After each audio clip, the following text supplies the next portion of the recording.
And we're live reacting to an SEC Week 11 that kind of took away the pretenders and showed who the contenders truly are. Locked On SEC Squad Edition starts now. You're talking ball with the SEC Squad. From Alabama to Tennessee, from Georgia to Oklahoma, from Auburn to Texas, it's the local experts of the Locked On Podcast Network bringing you scoops, breakdowns, and the most comprehensive preview of the upcoming SEC weekend. It's the SEC Squad, and we have a seat for you. Hurt feelings and thin skin are prohibited. Squad up, you're part of the SEC Squad.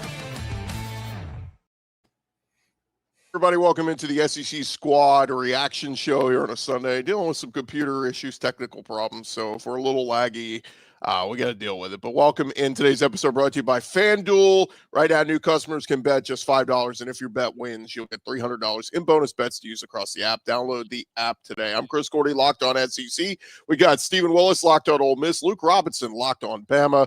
Should have a few other guests joining us along the way. And gents, my big takeaway from Saturday was, man, just started to really find out who is still a contender. We had some crushing games, Georgia crushing Mississippi State, A&M crushing Mizzou, rolling to 9-0.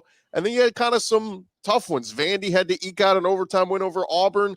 Bama had to, play an ugly game against LSU, but kind of put them away. So, Luke, since we got you, let's kind of start there. I thought, we didn't really know what to expect from LSU, interim coaching staff.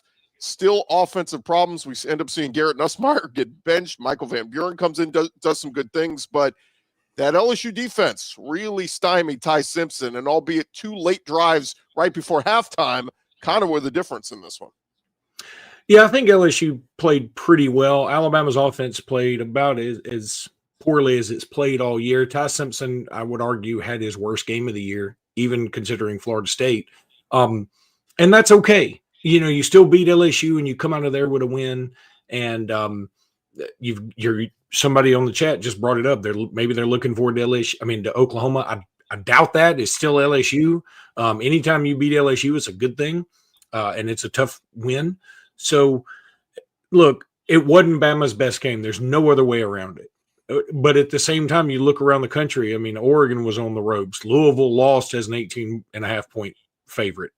There were a lot of ways this thing could have gone, and Alabama still got some problem running the ball. There's no doubt about it. And in fact, at this point, I think it's just fair to say that ain't what we're going to do, and it's okay. We're just not a running team, and I know it's hard for Alabama fans to absorb that and to come to grips with it because we've always been a running team, and we've had Derrick Henry and Najee Harris and TJ Yeldon and blah blah blah, and we just don't this year. I thought it was very telling on a crucial 3rd and 1. Last night, we sort of run not a jet sweep, but something like that to Jeremy Bernard to get the yard. And you know what? I want to do that more often. The Wildcat with Jam Miller on the first drive, that's when things were a little concerning to me. I thought the crowd was great. I thought the crowd was amped up at the very beginning.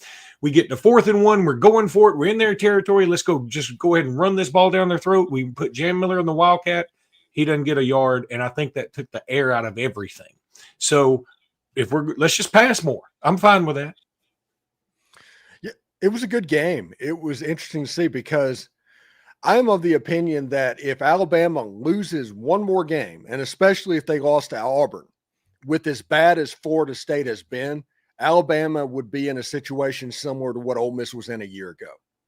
So survive and advance, that is something that is on the table, but they're doing it at the moment. Oklahoma is going to be a really tough game, and good gosh, we're going to talk about Auburn in just a little bit. How bad of a look of that was for Hugh Freeze. My goodness.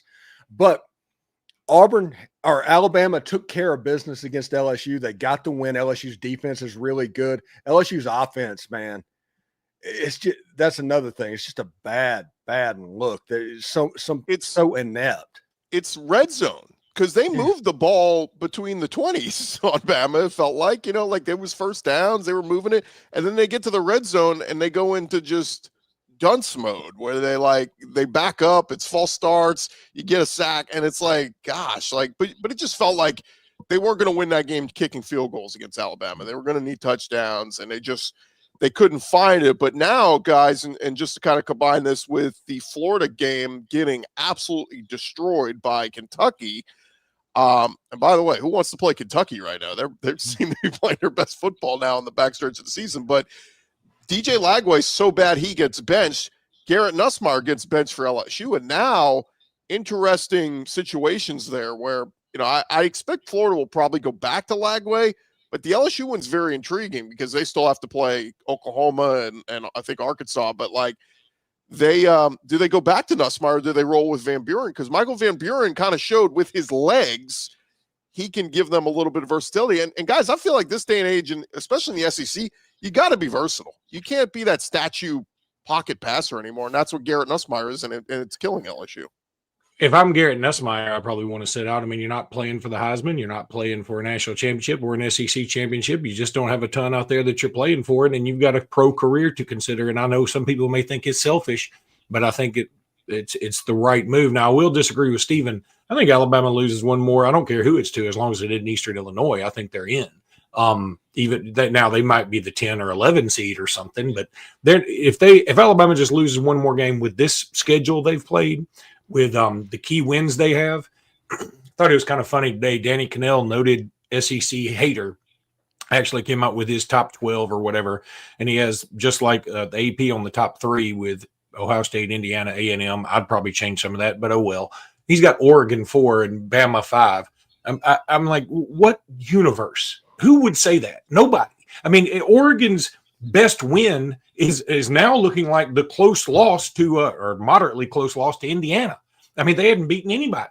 And I'm not mad at Oregon. I'm not trying to throw Oregon under the bus. I'm just saying that there's no way you should have Oregon ranked ahead of Alabama based on what's happened on the field. That is just the way it is. Now, if Alabama loses to Oklahoma and loses to Auburn, we got a whole nother discussion. But as long as Alabama only has one more loss, they're 100% in. I'm totally confident in that. Jay Smith jumping in with us, and I'm with you, Luke. The thing with Alabama is like the fans always want to go to loss. Who's got the worst loss? And you got to talk about wins. Who's got the best resume of wins? Bama's got more ranked wins than anybody in the country right now. So you got to start there. I understand the Florida State loss sucks. It was bad, but it was week 1. Yeah, all their work since week 1 out measures what they did in week 1. Now, remember, when it comes to this playoff committee, what makes sense and what is logical is not what they always do.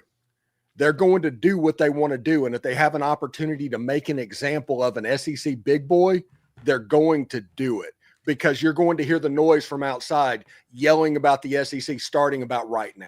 Seriously. But it's I agree. They want the TV ratings. So if this were even Ole Miss and they were on the bubble, I could see them leaving them out, a Vandy, a Mizzou. But the brand of Bama brings ratings. Go ahead, Jay. Yeah, that's exactly what it is. I think that they're going to look at that heavily. But the bigger issue, to me, has been with the committee is that they don't always take in consideration the entire body of work.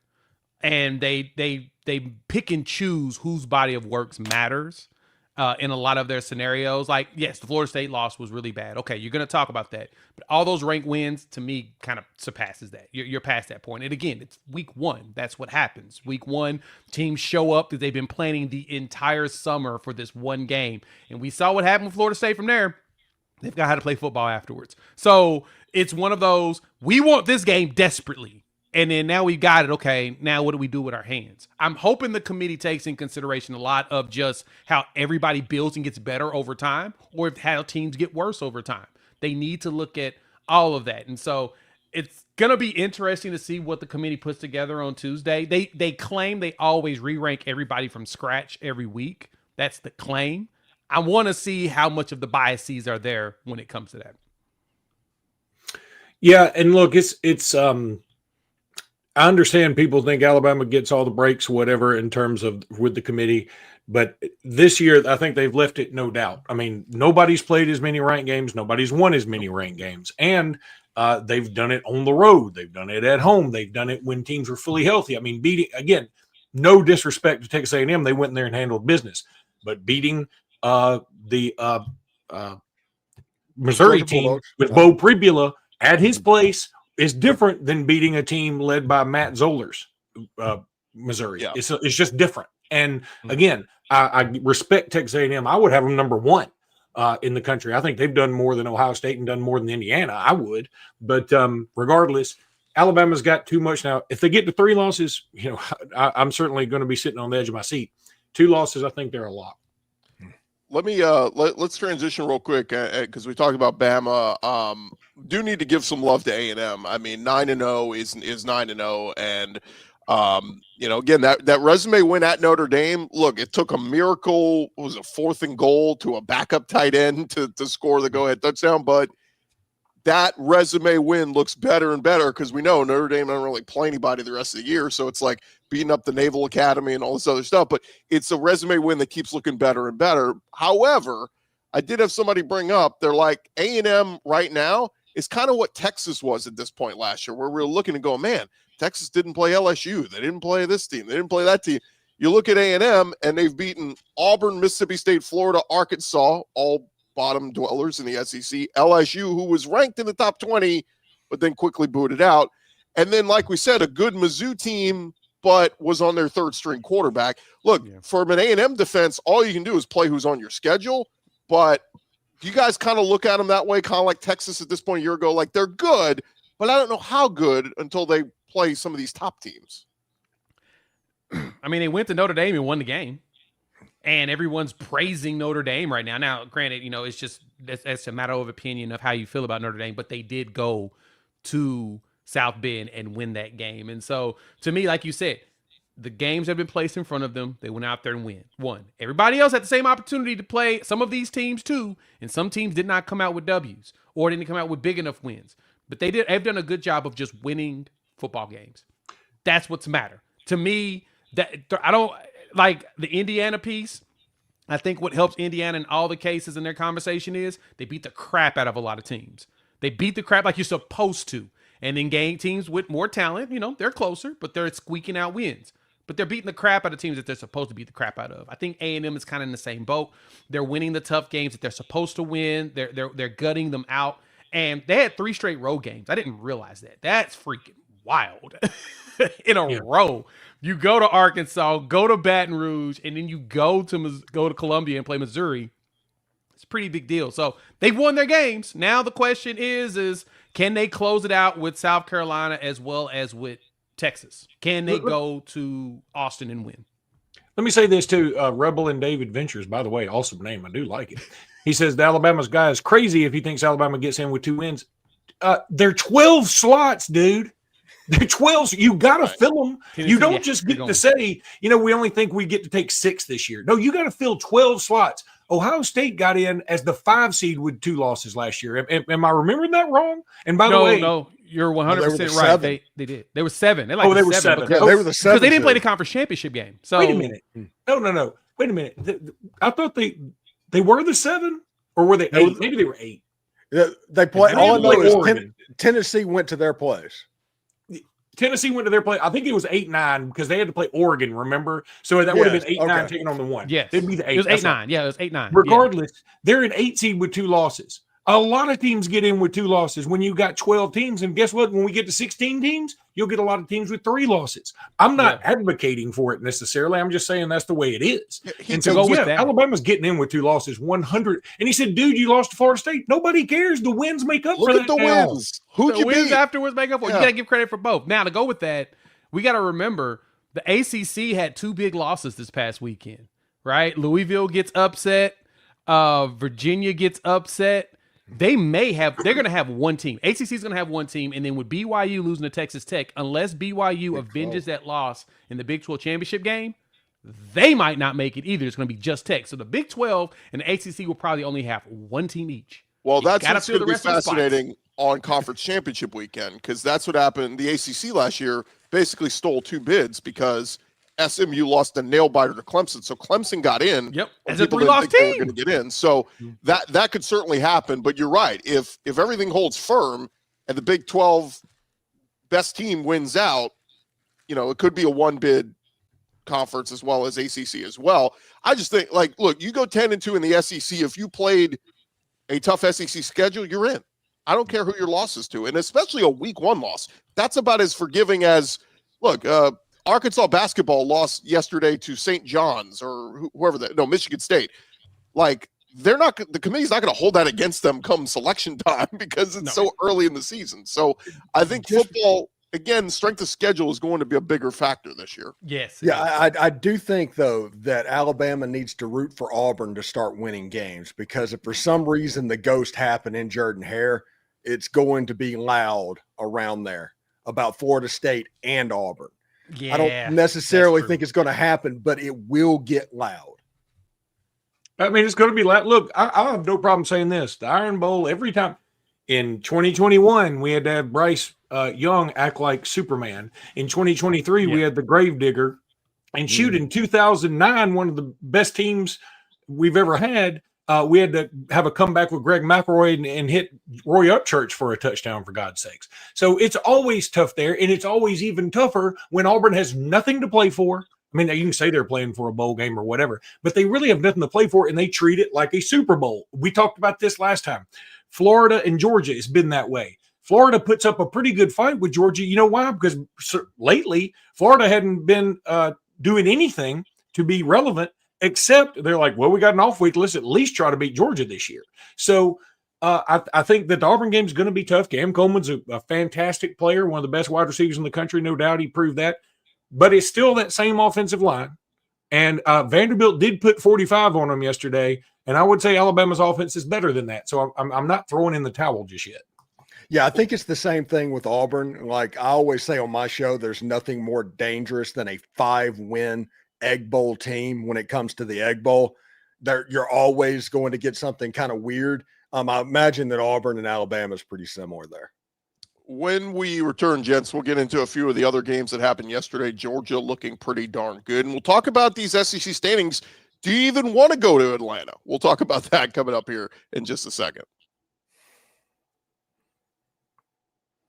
Hey, but first, I want to remind you guys about our friends over at Wayfair. The holiday season is right around the corner, and that means it's time for you to get your home ready, whether you need more seating for guests, cozy new linens, or fun serveware for holiday hosting. Wayfair's Black Friday sale is here to help you make your space shine. And the best part, you don't have to wait. Wayfair's Black Friday deals are happening all month long with up to 70% off everything from sofas to spatulas. Look, I know Luke was talking about making some upgrades at his house. He hosts a lot of people this holiday season. You want to make sure you look good and you're ready to host all those big events, whether it be Thanksgiving, whether it be Christmas, Hanukkah, whatever you celebrate. Make sure you go to Wayfair. If you've ever hosted family for the holidays, you know just how much difference a few new touches can make. Wayfair makes that easy. Don't miss out on early Black Friday deals. Head to wayfair.com now to shop Wayfair's Black Friday sale for up to 70% off. That's WAYFAIR.com. Sale ends December 7th.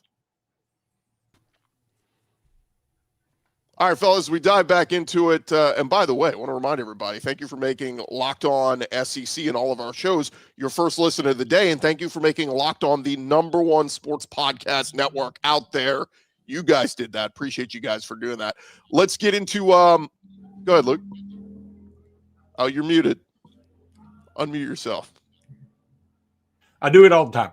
Let me tell you really quickly that the upgrades I made to my house were to keep more people out. So while Wayfair is fantastic, I'm looking for more fencing materials. Well, maybe you just want some things that you enjoy that maybe other people wouldn't enjoy. Yes, less people. Yeah, I enjoy less people. How about some of the games yesterday, guys? Georgia absolutely spanking Mississippi State. It was funny watching College Game Day because it was like everybody was trying to talk themselves into, I don't know, this is a dangerous spot for Georgia. And Georgia goes out there and just absolutely obliterates Mississippi State. And I kind of felt bad. I mean, they were fresh off their first SEC win in 2 years, but Georgia took it to them. And that Georgia run game, guys, seems to be getting going here. Everybody's talking Bama and A&M and all these. It's like we forget, the Georgia Bulldogs that won back-to-back championships here in the last 5 years. You know, yeah, coming you mentioned off, it. Go ahead. I was say you mentioned it before. Like, do you really want to go to Atlanta? Like with the way that everything is going. Now, granted, you go to Atlanta, you're definitely going to make the playoffs. So it doesn't. It matters, but it doesn't matter. It matters in the fact that you get the accolade of having an SEC championship, but it don't matter because both teams are going to go with the way things are shaping out. But yeah, Georgia feels like they're finally getting going. Frazier running for 180 something yards, man. That's pretty significant. They've been struggling when it came to the run game over the last few games, in my opinion. It hasn't been what we're used to from Georgia, and so I think they're starting to turn that corner. That may be a problem. Yeah, Georgia being Georgia, that should probably surprise no one. I mean, it's just they're going to figure it out. One thing that was kind of funny about this game was the halftime of the Ole Miss game when Lane Kiffin was walking off. He was asked about what did he think about the first half? And he was like, it's always exciting when your opponent's or your rivals getting boat raced or something like that by Georgia. And basically he saw the score when he was walking up on the stadium, and it was just hilarious. And I guess that shows how relaxed Lane was. But Georgia, man, they had a plan. They knew exactly how to attack the Mississippi State defense. And you got to wonder exactly how bad Arkansas is, because yesterday Mississippi State didn't look good. Yeah, I did feel bad for Mississippi State. I appreciate their win over Arizona State, but the close loss to Tennessee in the OT. Who was the other close loss? Texas. I mean, how do you flub that? And then you come into this Georgia game, everybody's like, "Oh, we're due. We are due to have a big win." And then they get obliterated. They score on the first drive. They look great. And then they get obliterated. Well, I want to ask you guys, I mean, as we look at the SEC standings, and keep in mind, SEC standings, not, non-conference losses don't matter here. A&M 6-0, Alabama 6-0. So if the season ended today, that would be your SEC championship game. Georgia's at 6-1, Ole Miss at 5-1, Texas still alive at 4-1. So what's going to be so fascinating this next week, guys, is if Texas beats Georgia in Athens, that knocks Georgia out of the SEC race. Texas would still be alive at 5-1, and if they beat A&M head-to-head in the final week of the season, Texas could then jump A&M into the SEC title game. So it's not decided yet. But Luke, let me ask you, as a Bama guy, do you even want to go to Atlanta? I know if you win the SEC championship, you get a bye, but it's also a chance for another loss against a really good team. Whereas some of these other 10-2 SEC teams, probably Ole Miss, going to be sitting there on the wayside going, we're good. We'll just get ready for our home playoff game. Yeah, Jimmy and I talked about that last night after the game that, I know the SEC championship, all championship games have been devalued. And it's treated more like an NFL thing where you never hear anybody saying, well, we won the AFC North 4 of the last 5 years, because nobody cares. What they care, did you go to the Super Bowl? Oh, okay. Did you win it? That's it. Nobody really cares about much else. And I hate that for college football, because I think conference championships do mean something. I think they're a big deal. And maybe it's the old man in me, because I am an old man, that I want the SEC championship to mean something. So I want to go in my heart, in my soul. But my head's also like, well, why? I mean, it doesn't make a lot of sense now. It just doesn't. And I'm hanging on to nostalgia. But I love the SEC championship game. There is no championship game that is as much fun as the SEC championship game. The classics that have been in that thing are unbelievable. The fantastic games. The atmosphere is out of bounds. I know you two guys, unfortunately, not taking a shot. I know you hadn't been with your team, but I'm telling you, as a guy who's been to a lot of them, I went to the two in Birmingham. As a guy who's been to a lot of them, there's nothing like it. It is so unique, and you can't tell me. I've seen the old Pac-12 championship games where there were 17 people in there. You could count them like by yourself. I've seen the Big Ten championship games. Occasionally they have a good one, but mostly they're bad. But the SEC, man, every time it seems to deliver. Yeah, absolutely. And as an Ole Miss fan, yeah, I'd like to go to that game just so that I never have to hear the jokes about never being in that game, honestly. Right. Yeah. Never ask Ole Miss fans directions to Atlanta. They don't know. Yeah. All of those jokes. It'd be nice if they disappeared. But the reality of the situation is, how awesome would a home playoff be in Vaught Hemingway Stadium on December 19th?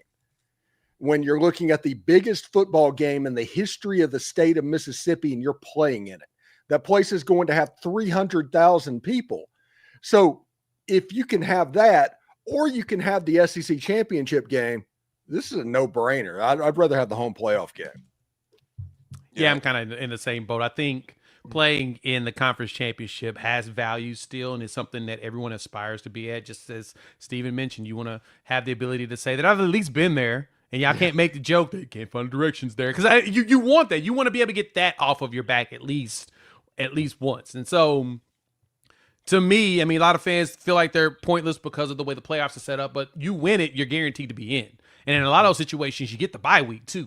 So as long as you maintain a high enough ranking, and you go in, you win it, and you get that bye week from, like, you host a game, as a bye.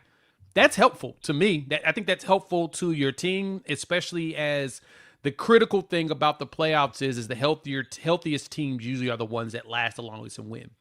Yep. Same West Ohio State. They started getting healthy as the playoffs came up. They didn't play in their conference championship after that loss to Michigan. They didn't have to play in the Big Ten championship, and then they hosted Tennessee. And they were getting healthier as the playoffs progressed, and the Big Ten champion didn't win their game. So you kind of want, if you have that win, especially as a highly ranked team, and you get that additional week there, to me, I think that helps a lot more than not. Yeah. The reality is they need to go to 16, because right now in the playoff system that we have, the advantage goes to the 5, 6, 7, and 8 teams. Yeah. To even add to that, if you're going to go to 16, the conference championship needs to be in a part of that 16. Like the teams that needs to be like the play in to get you to the 8 or the 6 or something. Make conference championships matter in that capacity. That way there's value going through into the playoffs itself. I don't you like gotta that. do something like that.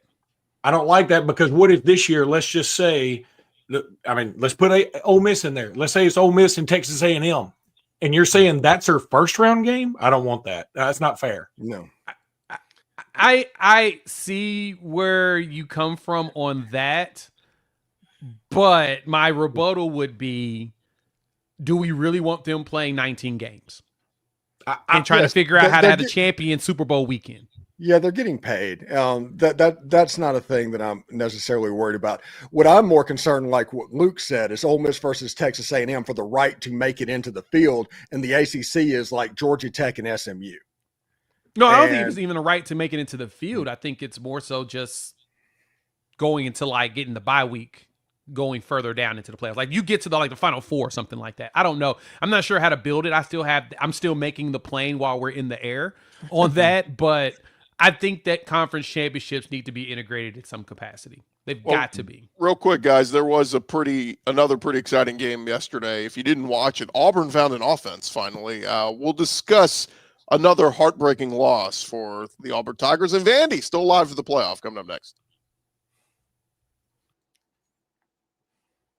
Hey guys, the NBA is back, and there's no better place to get in on the action than with FanDuel, the official sports betting partner of the NBA. Even if you miss the start of a game, you can get in live betting. You can do parlays. Look, I was all over some parlays this weekend in college football, and FanDuel helped pay off. I'm telling you, I was picking. I went with some SEC upsets straight up. Didn't really pull off this weekend, other than Kentucky, but all the other ones were really exciting, really close. And FanDuel makes it that much more exciting. It keeps every game exciting, especially when your team is making that late push. Right now, FanDuel giving new customers $300 in bonus bets when your first $5 bet wins. So head to FanDuel.com, get signed up, play your game with FanDuel, the official sports betting partner of the NBA, FanDuel.com.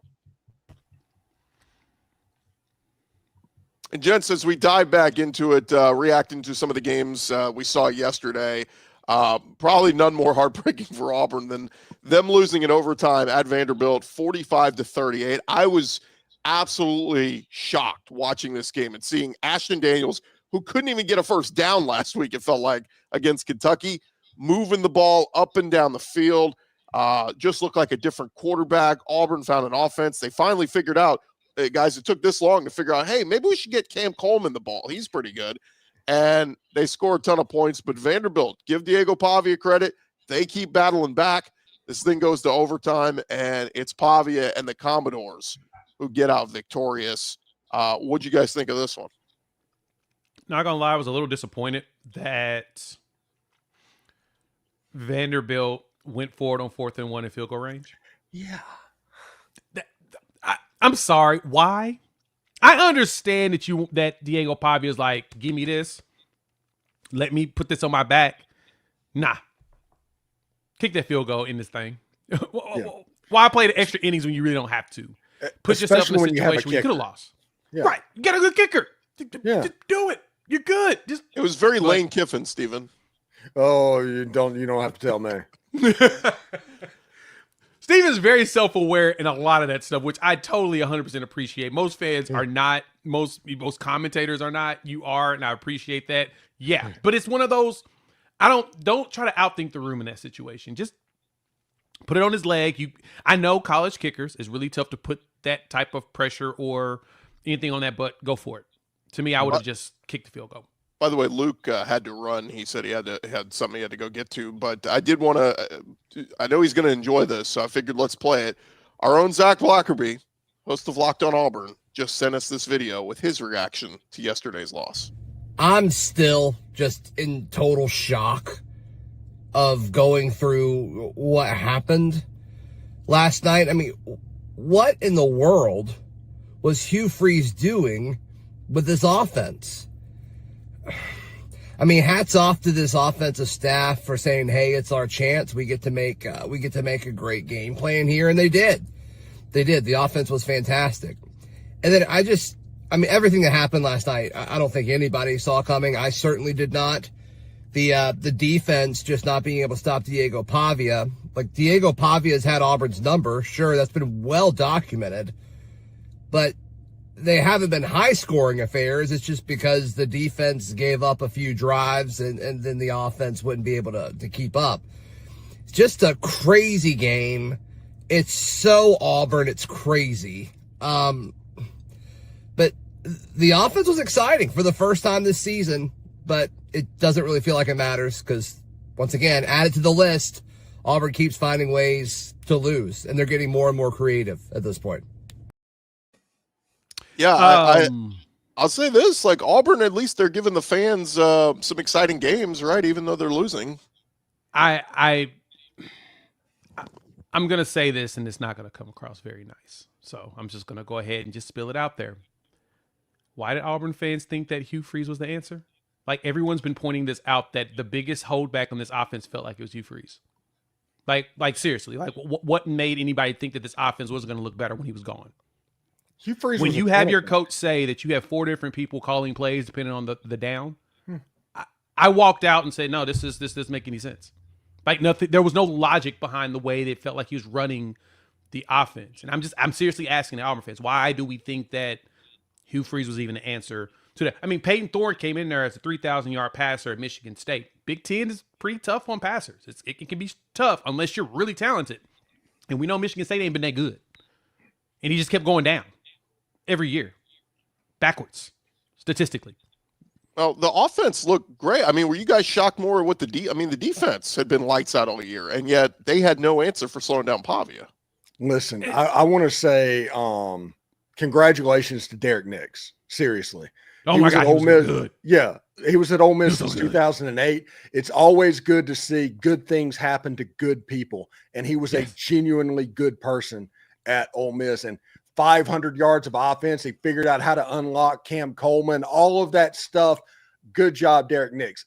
DJ Durkin giving up 45 points. That was the surprise of that game.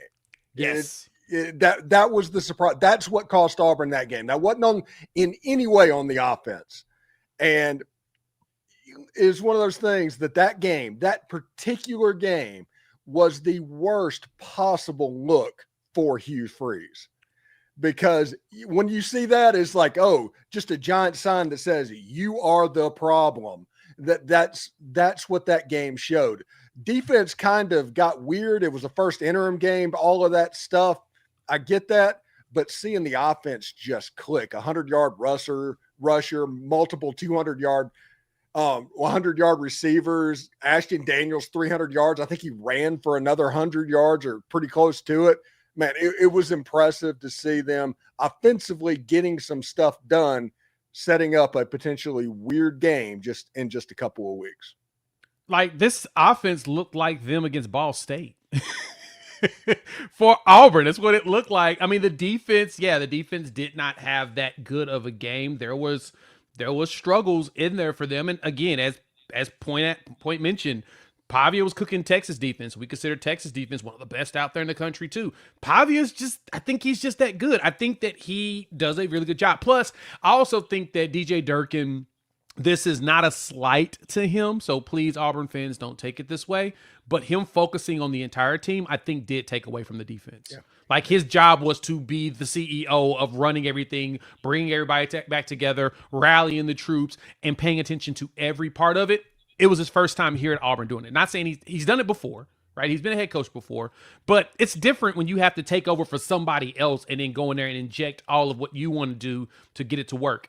It just happened. That is what it is. And so I don't think that, honestly, I think that Auburn plays better against Bama than they did against Vanderbilt.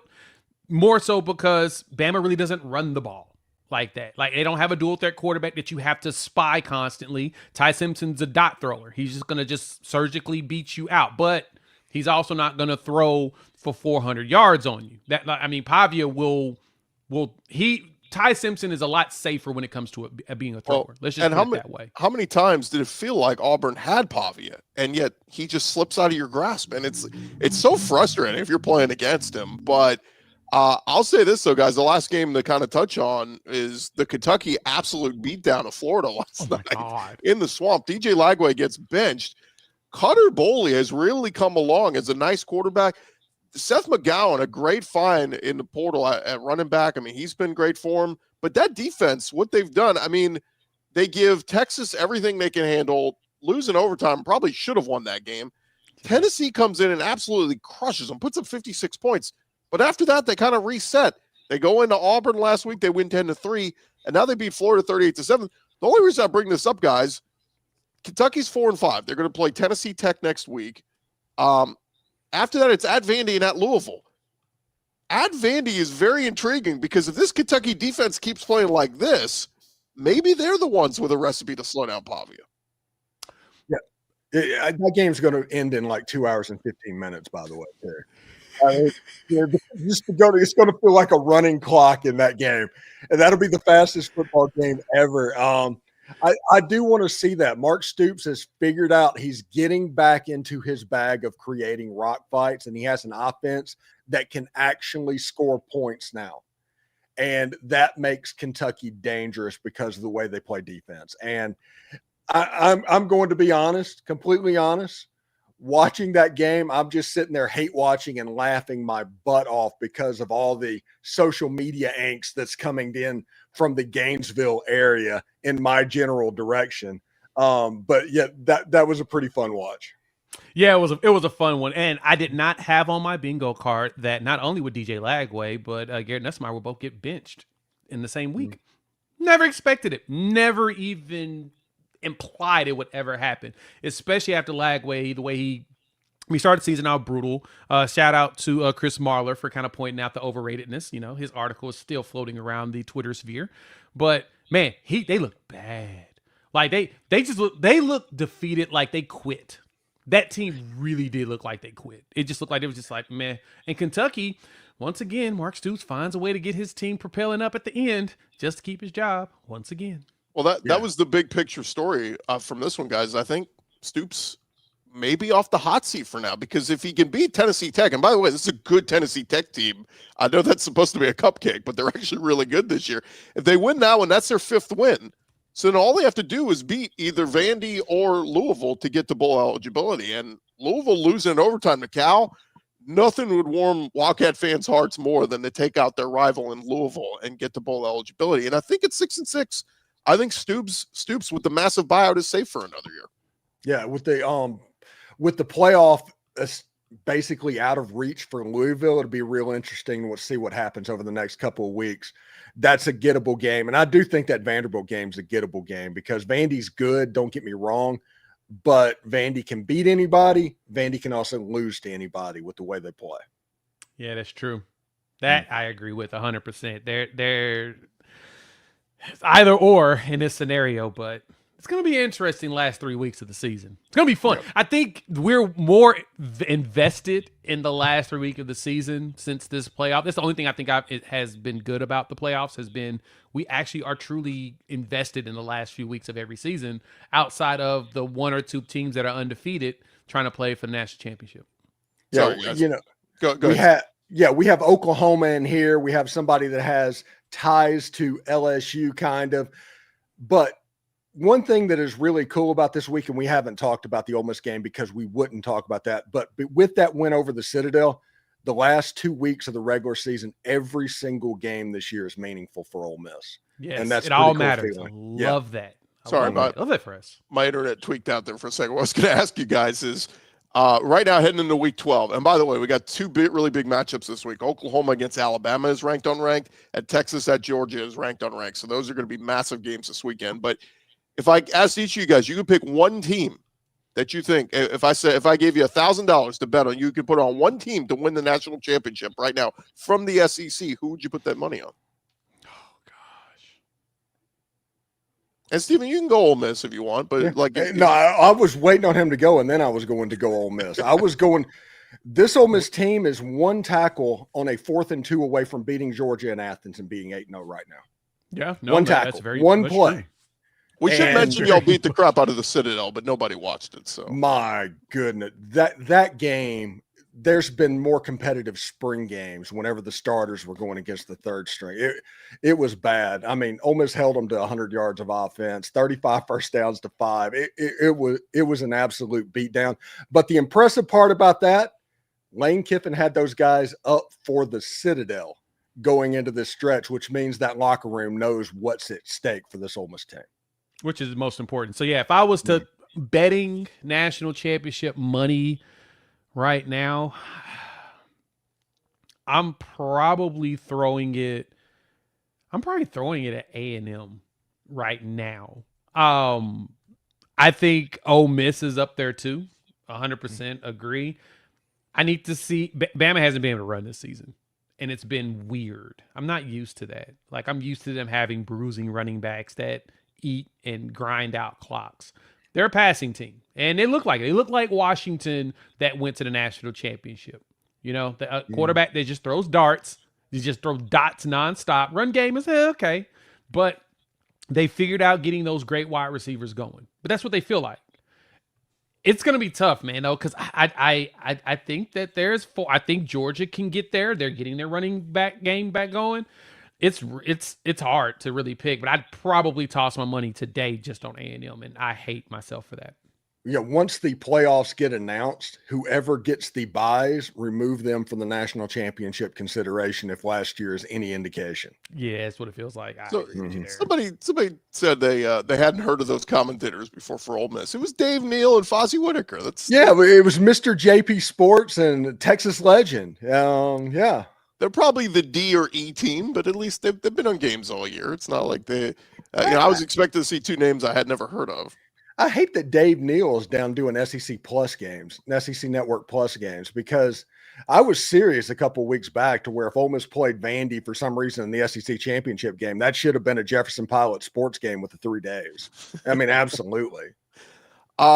Before we wrap up, I will say, like, if I had money to put on a team right now, look, Bama and Georgia are the easy ones just because they've been there, done that in recent years, right? Kalen DeBoer would be very interesting. I'll say this right now. If Kalen DeBoer wins the championship at Alabama, it's over for the rest of the SEC. All we're going to hear about is the Bama dynasty is still very much alive, and I mean it's over for us. But the A&M thing is very intriguing because they've played so well. I talked about it last year. Their defense under Elko was going to get better. The dominant run game, and then Marcel Reed learned how to pass, and you got them big pass catching weapons in Craver and Concepcion.